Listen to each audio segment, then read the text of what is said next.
मोहम्मद हुसैन का गांव शहर से 10 किलोमीटर दूर था। चुनांचे वो नौकरी की खातिर रोज़ाना साइकिल पर शहर जाता था। वापसी उसकी शाम को होती थी। बाज़ औक़ात घर पहुँचते पहुँचते उसे रात को देर हो जाती थी। उसका गांव पुख्ता सड़क से नीचे उतरकर 2 किलोमीटर के फासले पर वाक़या था। रास्ते में एक बड़ा कब्रिस्तान आता था, जिसके पास से गुजरते हुए वो हमेशा डर जाता था और साइकिल को तेज़ कर लेता था। उसे यूँ लगता था जैसे उस कब्रिस्तान में ज़रूर कोई चुड़ैल है जो किसी न किसी रोज़ उसे खा जाएगी। एक रोज़ उसे अपने दफ्तर से निकलते निकलते देर हो गई। फिर शहर से बाहर आया तो उसकी साइकिल का पिछला पहिया पंक्चर हो गया, जिसकी वजह से उसे पैदल ही गाँव लौटना पड़ा। कब्रिस्तान के नज़दीक पहुंचा तो रात के 9 बज गए थे। तमाम गांव सोया पड़ा था और हर तरफ अंधेरे का राज था। मोहम्मद हुसैन कब्रिस्तान के करीब से जल्दी जल्दी गुजरने लगा। जो ही उसने आधा कब्रिस्तान तय किया तो उसने देखा कि एक साया उसकी राह रोक कर खड़ा था। मोहम्मद हुसैन ने साया को देखा तो उसकी टांगों से जान निकल गई। उसके दिल ने धड़कना बंद कर दिया। उसे सोचा कि साया ज़रूर किसी चुड़ैल का है। ये ख्याल करके वो वापस भाग उठने को तैयार हो गया, मगर उसे जब ये महसूस हुआ कि उसकी टांगें उसके साथ नहीं दे रही तो वो बहुत ज़्यादा घबरा गया। वो साया ऐन कच्ची सड़क के दरमियान में खड़ा था। सड़क के एक जानब कब्रिस्तान था और दूसरी तरफ गन्ने का खेत था। यूँ मोहम्मद हुसैन के बच कर निकल जाने के लिए कोई रास्ता बाकी नहीं था। वो इस अज़ियतनाक हालत में दिल ही दिल में रो रहा था कि उसने किसी औरत की आवाज़ सुनी। उसने उसका नाम लेकर कहा था, मोहम्मद हुसैन आगे आओ, क्यों रुक गए हो? मैं तुम्हारा कब से इंतज़ार कर रही हूँ। मोहम्मद हुसैन ने औरत के मुंह से अपना नाम सुना तो दहशत के मारे उसका दिल ज़ोर ज़ोर से उसकी पसलियों के साथ टकरे मारने लगा। उसे लगा जैसे अभी उसका दिल फट जाएगा। वो आवाज़ उसने पहले कभी नहीं सुनी थी। यकीनन ये चुड़ैल की आवाज़ है, उसने दिल में सोचा, और दिल ही दिल में उसे जान छुड़ाने की तरकीबें सोचने लगा। वो चीखो पुकार करके गांव वालों को इकट्ठा करना चाहता था, लेकिन जब उसने हलक से आवाज़ निकालने की कोशिश की तो खौफ के बायस उसके गले से आवाज़ ही ना निकली। लिहाजा वो एक ही जगह जमकर खड़ा हो गया। इस पर वो साया धीरे धीरे चलता फिर उसे करीब आ गया। मोहम्मद हुसैन फटी फटी आंखों से साया को अपनी सिमत बढ़ते देख रहा था और कांपता जा रहा था। चंद सेकंड के अंदर वो साया उसके सामने आ खड़ा हुआ और बोला, मोहम्मद हुसैन, यहाँ क्यों खड़े हो गए हो? क्या इस तरह तुम मुझसे बच जाओगे? मैंने तुम्हें आज मज़े ले लेकर खाऊंगी। इस गांव में मुझे तुम सबसे ज़्यादा लजीज लगते हो। मैंने तुम्हें बहुत पहले खा जाना था, मगर तुम उस वक्त यहाँ से गुजर जाते थे जिस वक्त मुझे कब्रिस्तान से निकलने की इजाज़त नहीं थी। मैं सिर्फ रात के 9 बजे से लेकर सुबह के 3 बजे तक कब्रिस्तान से बाहर निकल सकती हूँ। इस कब्रिस्तान में पीर शकूर हुसैन शाह दफन हैं। उन्होंने मुझ पर पाबंदी लगा रखी है। मोहम्मद हुसैन उस चुड़ैल की शक्ल देखकर थर से कांपने लगा। उसके सर के बाल खुश्क और बिखरे हुए थे, दांत लंबे और गंदे थे, होंठ थोड़ी तक लटके हुए थे, गर्दन सूखकर कांटा हो गई थी, आंखें चमगादड़ की आंखों जैसी छोटी छोटी थीं, बाहें पतली और लंबी, हाथों की उंगलियां पतली और लंबी और उनके नाखून छुरियों जैसे थे। लिबास के नाम पर उसने काले रंग का पैरों तक का लंबा कुर्ता पहन रखा था। पैर उसके मुर्गी के पंजों जैसे थे और पीछे को मुड़े हुए थे। गर्ज ये कि वो सर से पांव तक मकरू थी। मोहम्मद हुसैन को जब अपनी जान बचती नज़र न आई तो उसने अपनी सारी ताकत जमा करके साइकिल उठाकर चुड़ैल के सर पर दे मारी और शोर मचाता गांव की सिमत भाग पड़ा। चुड़ैल खिलाफे तो साइकिल लगने से नीचे गिर गई। जितनी देर में वो साइकिल हटाकर दोबारा उठी और अंधाधुंध मोहम्मद हुसैन के ताक़ुब में भागी, मोहम्मद हुसैन उससे काफ़ी दूर चला गया था। वो गोली की मानद भाग रहा था। जान बचाने की खातिर उसमें यकदम बेहद क़ुव्वत पैदा हो गई थी। यह अल्लाह ताला की तरफ से हुआ था। अल्लाह ने चुड़ैल के हाथों बचाना था, इसलिए उसकी टांगों में ज़ेबरों जैसी ताकत आ गई थी। अगर उसकी मौत का वक्त आ गया होता तो उसने अपनी जगह से एक कदम नहीं हिल पाना था।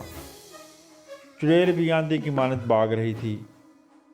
अपने शिकार को हार से निकलता देखकर वो बहुत गुस्से में थी और मुंह से खौफनाक आवाज़ें निकाल रही थी। उसने चंद ही लम्हों के अंदर मोहम्मद हुसैन को दोबारा जा लिया और चाहती थी कि उसे पकड़कर खून पीने के लिए उसकी गर्दन में अपने लंबे लंबे दांत गाड़ दे। मोहम्मद हुसैन का शोर सुनकर गांव के कुत्ते उधर आ गए और चुड़ैल को देख कर ज़ोर ज़ोर से भौंकने लगे। फिर सारे के सारे कुत्ते दांत खिंचाकर चुड़ैल पर टूट पड़े। चुड़ैल को कुत्तों से जान बचानी मुश्किल हो गई। वो चीखें मारती उल्टे पांव कब्रिस्तान की जानिब भाग उठी। कुत्ते उसको काट खाने के लिए गुस्से से भरे हुए थे और मुसलसल उसका पीछा कर रहे थे। आखिर चुड़ैल कब्रिस्तान तक पहुंचने में कामयाब हो गई और कब्रिस्तान में घुसकर एक पुरानी टूटी कब्र के अंदर गायब हो गई। कुत्ते इस कदर गुस्से में थे कि वो उस कब्र के ऊपर खड़े होकर काफ़ी देर तक भौंकते रहे। उधर मोहम्मद हुसैन हाँफता कांपता जो ही घर पहुंचा तो गश खाकर गिर गया। उसका सारा जिस्म पसीने से शराबूर था और उसे बहुत तेज़ बुखार था। उसके बीवी बच्चे उसकी बुरी हालत को देखकर परेशान हो गए और मस्जिद के मौलवी साहब को बुला लाए। मौलवी साहब बड़े नेक बुजुर्ग थे। उन्होंने मोहम्मद हुसैन के पास बैठकर कुरान करीम पढ़ना शुरू कर दिया। साथ ही साथ मोहम्मद हुसैन के मुंह पर फूंके मारते जाते। कुछ देर बाद मोहम्मद हुसैन की हालत ठीक हो गई और उसने मौलवी साहब को तमाम वाक़या सुना दिया, जिसे सुनकर मौलवी साहब ने उसे तसल्ली दी कि फ़िक्र न करो, मैं कल ही उस चुड़ैल का बंदोबस्त करता हूँ। अगले रोज़ ऐन दोपहर के वक्त जब धूप और गर्मी के बायस परिंदे भी दरख्तों के पत्तों में छुपे हुए थे, मौलवी साहब अकेले ही कब्रिस्तान चले गए और किसी ऐसी कब्र को ढूंढने लगे जिस पर उन्हें शक होता कि चुड़ैल उसके अंदर रहती है। गांव का वो कब्रिस्तान बेहद पुराना था। उसकी अक्सर कब्रें कच्ची थीं और उनमें गड़े पड़ गए थे, जिन पर खुश्क पत्तों वाली झाड़ियाँ और घास उगी हुई थी। इसलिए मौलवी साहब को समझ नहीं आ रही थी कि चुड़ैल किस कब्र में रहती है। वो हर कब्र को गौर से देख रहे थे और मुसलसल मुंह ही मुंह में कुछ पढ़ रहे थे। एक जगह पहुंचकर उन्हें एक ऐसी कब्र दिखाई दी जिसकी दीवारें बैठ गई थीं और वह गहरा गड़ा बन चुकी थी। उसके अंदर झाड़ियाँ भी बहुत उगी हुई थीं। मौलवी साहब को यकीन हो गया कि ये कब्र ज़रूर चुड़ैल का घर है। चुनाचे वो उसके किनारे बैठ गए और चुड़ैलों को मारने वाला इल्म बुलंद आवाज़ से पढ़ने लगे। अभी उन्होंने आधा इल्म पढ़ा था कि कब्र के अंदर से एक स्याह चमकीले रंग का सांप निकला और मौलवी साहब पर हमलावर हुआ। मौलवी साहब ने समझा वो चुड़ैल है, इसलिए अपना इल्म पढ़ते रहे, मगर वो सचमुच नाक था, जिसकी वजह से उस पर इल्म का कोई असर ना हुआ और उसने मौलवी साहब के पाँव पर डस लिया। मौलवी साहब सांप के डसने पर दर्द से चीख पड़े और चक्कर खाकर कब्र के अंदर मुंह के बल गिर गए। यूं ही मौलवी साहब कब्र के अंदर गिरे, चुड़ैल कब्र के किनारे पर नमूदार हुई और वैश्यों की मानद कह कहे लगाने लगी। वो ऐसे खुशी से उछल रही थी और तालियां बजा रही थी जैसे उसका कोई बहुत बड़ा दुश्मन शिकस्त खा गया हो। उसने मौलवी साहब को बेबस देखकर खुशी से कहा, मौलवी मुझे मारने आए थे ना, अब बताओ कौन मार रहा है? मैं तो किसी और कब्र में रहती हूँ। इस कब्र के अंदर तो दुनिया का सबसे जहरीला सांप रहता है। वो पत्थर को भी डसे तो पानी हो जाता है। मेरा दिल तो चाह रहा है कि तुम्हें खा जाऊं, मगर क्या करूं, तुम्हारे अंदर सांप का जहर भर गया है। वो मुझे भी मार देगा। ये कहकर चुड़ैल ने क्या कहा मारा। मौलवी साहब बदन में जहर फैलने की वजह से बिल्कुल बेबस हो गए थे। उनका गला भी बंद हो गया था, इसलिए आवाज़ भी नहीं निकाल सकते थे। उन्हें महसूस हो रहा था کہ ان کا جسم عنقریب پگھل جائے گا۔ ان کے سارے جسم میں زہر کی وجہ سے آگ لگی ہوئی تھی، بس وہ دل ہی دل میں اللہ کا پاک کلام دہراتے جا رہے تھے۔ اس سے یہ ہوا کہ جس جگہ وہ قبر کے اندر گرے تھے اس جگہ جھاڑی کے اندر سے اچانک ایک نیولا نمودار ہوا، جس نے مولوی صاحب کا زہر چوسنا شروع کر دیا۔ جوں جوں وہ نیولا زہر چوستا گیا، مولوی صاحب کی بند ہوتی آنکھیں کھلتی گئیں۔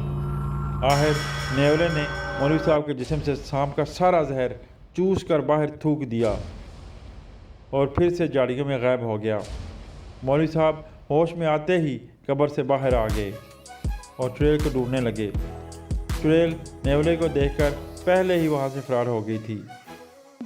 مولوی صاحب نے اب اس ناگ کی تلاش شروع کر دی تھی جس نے انہیں کاٹا تھا۔ وہ ہاتھ میں پکڑی چھڑی کو ہر جھاڑی پر مار رہے تھے تاکہ ناگ ڈر کر باہر نکل آئے۔ ایک جھاڑی پر انہوں نے چھڑی ماری تو اس کے اندر سے سانپ کے پھونکارنے کی آواز نکلی۔ مولوی صاحب سمجھ گئے کہ ناگ اسی جھاڑی کے اندر ہے، چنانچہ انہوں نے جھاڑی پر پھر سے زور سے چھڑی ماری۔ تبھی ناگ غصہ کھا کر جھاڑی سے نکل آیا اور مولوی صاحب کی طرف تیزی سے بڑھا۔ اسی لمحے چڑیل بھی مولوی صاحب کے پیچھے پہنچ گئی اور ان کی گردن میں ناخن چبونے لگی۔ مولوی صاحب کو پتہ چل گیا کہ ان کے پیچھے چڑیل آ کھڑی ہوئی ہے، چنانچہ وہ چھڑی کو چاروں طرف گھمانے لگے اور ساتھ ہی ساتھ چڑیل کو بگانے والا علم پڑھنے لگے۔ ان کے چھڑی گھمانے سے یہ ہوا کہ سانپ جو غصے سے انہیں کاٹ کھانے دوڑا تھا ڈر کر اپنی جگہ پر ہی رک گیا۔ اسی لمحے وہ نیولا جس نے مولوی صاحب کا زہر چوسا تھا ادھر آ گیا اور آتے ہی ناگ پر ٹوٹ پڑا۔ ذرا ہی دیر میں ناگ اور نیولے کے درمیان خطرناک جنگ چھڑ گئی۔ کبھی نیولا سانپ کو دم سے پکڑ کر دور پھینک دیتا اور کبھی سانپ نیولے کو زور سے دم مار کر کلابازیاں کھانے پر مجبور کر دیتا۔ مولوی صاحب اس دوران چھڑی گھما گھما کر چڑیل کو اپنے سے دور رکھ رہے تھے۔ چڑیل کی عجیب حالت تھی، وہ مولوی صاحب کے علم اور چھڑی کے باعث انہیں کوئی نقصان بھی نہیں پہنچا سکتی تھی۔ دوسری طرف نیولے کے ہاتھوں سانپ کی درگت بنتے دیکھ کر بھی اس کا رنگ اڑ رہا تھا۔ آخر کچھ دیر کی لڑائی کے بعد نیولے نے ناگ کو اپنے نوکیلے دانت مار مار کر زخمی کر دیا۔ سانپ پہلے نڈھال ہوا، پھر 2-3 بار تڑپ کر مر گیا۔ اس کے ساتھ ہی نیولا جدھر سے آیا تھا ادھر کو چلا گیا اور وہاں صرف مولوی صاحب اور چڑیل رہ گئے۔ اب چڑیل بھی بھاگنے کا سوچنے لگی، لیکن مولوی صاحب کے علم کی وجہ سے اس کے لیے بھاگنا مشکل ہو گیا۔ اس نے جب محسوس کیا کہ وہ مصیبت میں پھنس گئی ہے تو مولوی صاحب کی منت سماجت کرنے لگی۔ مولوی صاحب مجھے معاف کر دیں، میں آئندہ کسی کو تنگ نہیں کروں گی۔ اس نے رو کر کہا۔ مولوی صاحب چڑیل کی مکاری کو جانتے تھے۔ ناپکار، اب میرے قبضے میں آئی ہو تو منتیں کرنے لگی ہو۔ اس وقت کس قدر خوشی سے کہہ مار رہی تھی جب میں سانپ کے ڈسنے کے باعث قبر میں گرا ہوا تھا۔ بدبخت، میں تجھے زندہ نہیں چھوڑوں گا۔ تو اب تک کئی جانداروں کو کھا چکی ہے۔ ہمارے گاؤں میں 30 بکریاں، 2 بھینسیں، 25 بھیڑیں اور 14 گائیں کھا چکی ہے۔ اسی پر بس نہیں کیا، کل رات تم ایک انسان محمد حسین کو بھی ہڑپ کرنے لگی تھی۔ لو اب تیار ہو جاؤ، میرا عمل مکمل ہو گیا ہے اور میں تمہیں پھونک مار کر آگ لگانے والا ہوں۔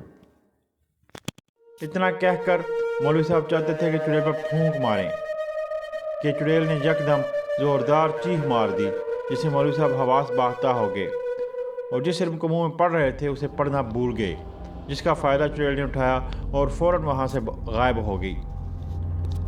اس کے بعد مولوی صاحب نے لاکھ کوشش کی کہ وہ ان کے ہاتھ لگ جائے، مگر وہ انہیں نظر نہ آئی۔ آخر وہ تھک ہار کر گاؤں واپس آ گئے۔ شام کو وہ نمازیوں کو نماز پڑھا کر محمد حسین کے گھر گئے اور اسے تسلی دینے لگے کہ پریشان نہ ہونا، میں آج رات تمہارے گھر کا پہرا دوں گا اور اس کا امزاد چڑیل کا ضرور خاتمہ کر دوں گا۔ وعدے کے مطابق انہوں نے رات کو گھر سے کھانا کھایا اور آ کر محمد حسین کے گھر کے آگے ٹہلنے لگے، کیونکہ انہیں شک تھا کہ چڑیل بڑی ڈیٹ ہوتی ہے، جس شخص کے پیچھے پڑ جائے اس کی جان لے کر چھوڑتی ہے۔ آدھی رات ہوئی تو انہیں نیند نے ستانا شروع کر دیا۔ وہ نیند بگانے کے لیے بار بار سر کو جھٹکتے۔ اسی سوتی جاگتی حالت میں انہوں نے ایک خرگوش کو دیکھا जो कूदता फुदकता उनकी तरफ आ रहा था। मौलवी साहब पर उस वक्त सख्त नींद छाई हुई थी, इसलिए वो चुड़ैल को मारने वाला वजीफ़ा भूल गए थे। चुनाचे खरगोश ने दूर ही से ऊंची छलांग मार दी और सीधा आकर मौलवी साहब की गर्दन से चिमट गया और उनकी गर्दन में तेज़ दांत गाड़कर उनका खून पीने लगा। फिर उससे पहले कि मौलवी साहब संभलते, उस खरगोश ने उनकी शाहरा काट दी और उन्हें मारकर नीचे गिरा दिया।